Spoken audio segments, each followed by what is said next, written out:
네, 안녕하세요. 경자입니다. 분기마다 국내 주요 저축은행들의 안정성을 점검을 해보고 있는데 계속 시간이 흐를수록 저축은행들 상황이 조금 더 나빠지고 있는 것 같거든요.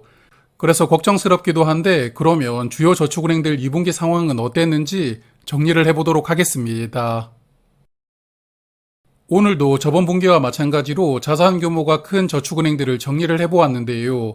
SBI 저축은행부터 BNK 저축은행까지 국내 주요 저축은행 16곳에 대해서 4가지 지표를 기준으로 안정성을 점검을 하도록 하겠습니다. 첫 번째로 체크를 해볼 지표는 자산인데요. 은행은 예금을 받아서 대출을 해주는 게 은행업의 본질이니까요. 저번 1분기 대비해서 2분기 자산 변화가 어땠는지를 살펴볼 텐데 먼저 SBI 저축은행은 2분기 자산이 약 13조 9천억 원이거든요. 저번 1분기 대비 8천억 원 정도 감소했고 OK저축은행도 4,700억 원 감소했고요. 그리고 웰컴저축은행은 5천억 원 감소하면서 무려 3개월 동안 자산이 8.2% 줄어들었으니까 큰 폭으로 감소했다고 볼 수가 있고 에큐온저축은행도 2% 정도 감소했습니다. 반면에 한국투자저축은행은 자산이 3,200억 원 늘어나면서 5개 은행 중에서는 유일하게 자산이 증가하는 모습을 보여주었습니다. 그리고 다음 그룹도 대부분 자산이 줄어들었는데요. 이 중에서 페퍼저축은행은 지난 1분기에도 자산이 22% 감소했었는데 이번 분기에 또 11% 줄었거든요. 올해 상반기만 자산이 약 30% 정도 감소하면서 자산이 정말 빠른 속도로 줄어들고 있으니까요. 애매한 상황이라고 보이는데 어떤지 모르겠습니다. 그리고 KB저축은행도 자산이 2,200억 원 감소하면서 2분기에만 8% 감소했고 반면에 다올저축은행은 자산이 1,100억 원 정도 늘어나면서 5곳 중에 홀로 자산이 늘어났거든요. 인상적입니다. 그리고 마지막 그룹 은행들도 자산이 줄어든 곳이 조금 더 많았는데요. NH저축은행과 대신저축은행은 자산이 약 7% 정도 감소하면서 크게 줄어들었지만 반면에 하나저축은행은 3.9%, DB저축은행은 저번 분기 대비 자산이 1.9% 늘어나게 되었습니다. 그래서 16개 은행을 보면 자산이 감소한 곳이 더 많았는데요.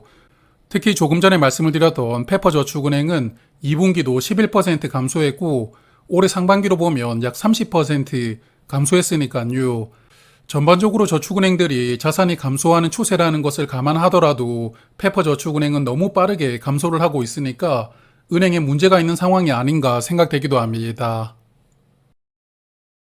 자, 그러면 두 번째로 체크를 해볼 지표가 순이익인데요. 올해 상반기 저축은행들 다 합쳐서 3,800억 원 손실이 나왔다는 뉴스가 있더라고요. 그러므로 대부분의 저축은행들은 상반기 적자를 기록을 했다고 볼 수가 있습니다. 여전히 금리가 높게 유지가 되고 있다 보니까 저축은행들의 경영 상황이 녹록하지 않은 상황인데요. 그러면 개별적으로는 어떤 상황인지 체크를 해보도록 하겠습니다. 일단 자산 규모가 큰 빅5 저축은행들은 2분기 누계로 모두 흑자를 기록하고 있거든요. SBI 저축은행이 1분기에는 적자였지만 2분기에 흑자 전환에 성공했고요. 그리고 OK저축은행은 2분기는 적자가 나왔지만 그래도 1분기에 어느 정도 벌어두었으니까 2분기 누계로는 흑자 상태입니다. 그리고 한국투자, 웰컴, 에큐온저축은행은 지난 1분기에 이어서 2분기도 흑자를 유지를 했으니까요. 자산 규모가 큰 은행들은 그래도 나름 탄탄하게 운영이 되고 있다고 생각합니다. 그리고 다음 그룹을 보면 페퍼저축은행과 상상인저축은행 여전히 어렵거든요. 페퍼저축은행 1분기에 이어서 2분기도 큰 적자가 나왔는데 상반기 동안 643억 원 적자를 보여주고 있습니다. 그리고 상상인저축은행도 2분기에 170억 원 적자가 나오면서 상반기 누계로는 550억 원이 적자이고요. 그래서 이 두 곳은 다른 은행들보다도 더 큰 손실을 기록하고 있기 때문에 주의를 해야 될 곳이라고 생각이 됩니다. 그리고 다올저축은행은 2분기 61억 원 적자를 기록하면서 2분기에 적자로 전환을 하였지만 그래도 적자 폭이 그렇게 크지 않으니까요. 하반기에 다시 만회하기를 기대를 해봅니다. 그리고 신한과 KB는 상반기 흑자로 마감을 했습니다. 그리고 나머지 그룹의 은행을 보면 하나저축은행과 JT친해저축은행 그리고 BNK저축은행은 1분기와 2분기 모두 적자를 기록을 했는데요. 반면에 DB와 NH 대신저축은행은 1분기와 2분기에 흑자를 이어나가고 있으니까요. 저축은행들은 좋은 곳은 계속 좋은데 어려운 곳은 계속 어려워지는 그런 상황이 아닌가 싶기도 합니다. 자, 그래서 16개 은행 중에 흑자를 기록한 곳도 있고 적자를 기록한 곳도 있었지만 이번 2분기 실적을 보면서 애매하다고 생각이 되는 곳은 결국은 페퍼와 상상인 저축은행이거든요. 저번 1분기에도 애매하다고 말씀을 드렸는데 2분기에도 대규모 적자를 기록을 했으니까 시간이 갈수록 운영이 어려워지고 있다고 보이거든요. 그래서 하반기에는 조금 반등하는 모습을 보여주길 바라봅니다. 자, 이제 세 번째로 점검해 볼 지표는 BIS 자기자본 비율입니다. BIS 자기자본 비율은 은행이 총 빌려준 대출 대비해서 은행 돈, 즉 자기자본을 얼마를 가지고 있는지를 비율로 나타낸 것이고요. 자기자본이 많을수록 일부 대출에 부실이 생기더라도 예금자들이 맡긴 돈을 잘 반환할 수 있으니까요. 자기자본 비율은 높을수록 안정적인데 8% 이상은 유지를 해야 되고요. 자산이 1조 원 넘는 은행들은 11% 이상 유지하는 것으로 정부는 공고하고 있습니다. 먼저 자산순위 상위 은행들 5곳을 보면 모두 자기자본 비율은 전 분기보다 증가했는데요. 조금씩 증가를 시키면서 5곳 은행들은 정부가 공고하는 11% 이상을 잘 유지하고 있습니다. 그리고 다음 그룹 은행들을 보면 이번에도 상상인 저축은행이 눈에 들어옵니다. 상상인 저축은행은 2분기 자기자본 비율이 10.5%로 기준선인 8% 이상은 유지를 하고 있지만 정부 권고 수준인 11% 이하로 내려왔거든요. 그래서 이번 지표에서도 애매하게 보이고, 그리고 앞서 불안하다고 말씀을 드렸던 페퍼저축은행은 그래도 자기자본 비율이 11.3%이니까요. 공고 수준 이상을 잘 유지하고 있으니까 그나마 자기자본 비율은 안정적으로 관리를 하고 있다는 게 다행이라고 생각합니다. 그리고 마지막 그룹의 6개 은행들도 자기자본 비율은 잘 관리가 되고 있었는데요. 하나저축은행은 저번 분기보다 1.1% 감소했지만 그래도 현재 자본 비율을 14.7%로 잘 관리하고 있으니까 안정적인 은행이라고 생각하고요. 그리고 나머지 은행들도 조금씩 비율을 끌어올리고 있습니다. 그래서 16곳 은행 중에서는 상상인 저축은행이 공고선 이하로 비율이 내려왔는데요. 뉴스를 조금 찾아보니까 상상인과 상상인 플러스 그리고 바로저축은행과 라온저축은행은 자기자본 비율이 정부 권고선 이하로 내려갔기 때문에 금감원에서 자본 조달 계획을 요구를 했다고 합니다. 그러므로 해당 은행들을 이용하시는 분들은 은행 상황을 조금 더 주의 깊게 관찰을 하시는 게 좋을 것 같습니다. 자, 이제 대부분의 저축은행들이 어려움을 겪고 있는 고정이하 여신 비율이라는 지표를 마지막으로 체크를 해볼 텐데요. 대출을 받고 3개월 이상 연체가 되면 이런 대출은 부실 대출로 분류가 되고, 그리고 고정이하 여신 비율은 이런 부실 대출이 전체 대출의 몇 퍼센트 정도 되는지를 비율로 보여주는 지표입니다. 그러므로 당연히 비율이 낮을수록 안정적으로 부실 대출을 관리하고 있다고 볼 수가 있는데, 일반적으로 고정이하 여신 비율은 8% 이하로 유지하는 것을 정부는 권장하고 있습니다.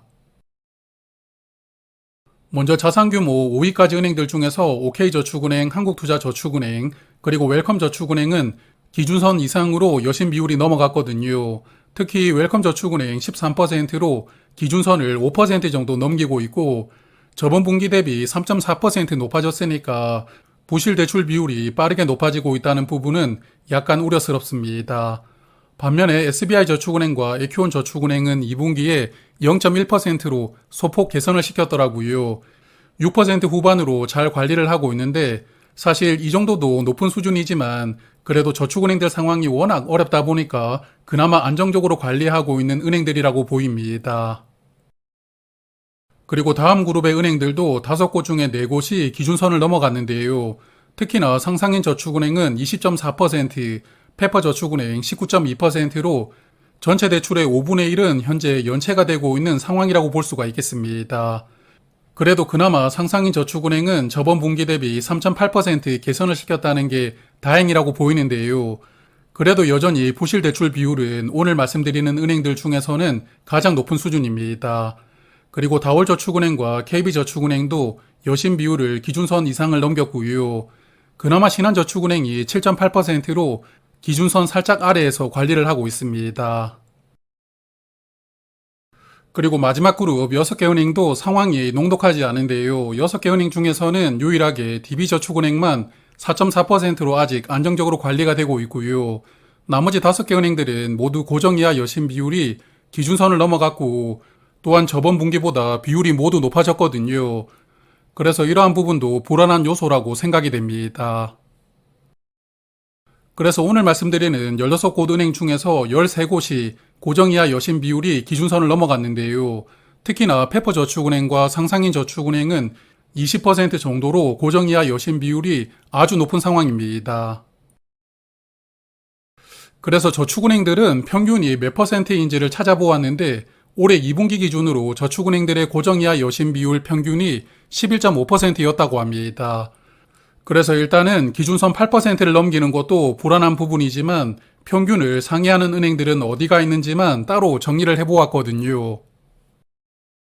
화면 보시는 8개 은행은 저축은행 평균보다 더 높은 고정이하 여신 비율을 보여주는 은행들인데요.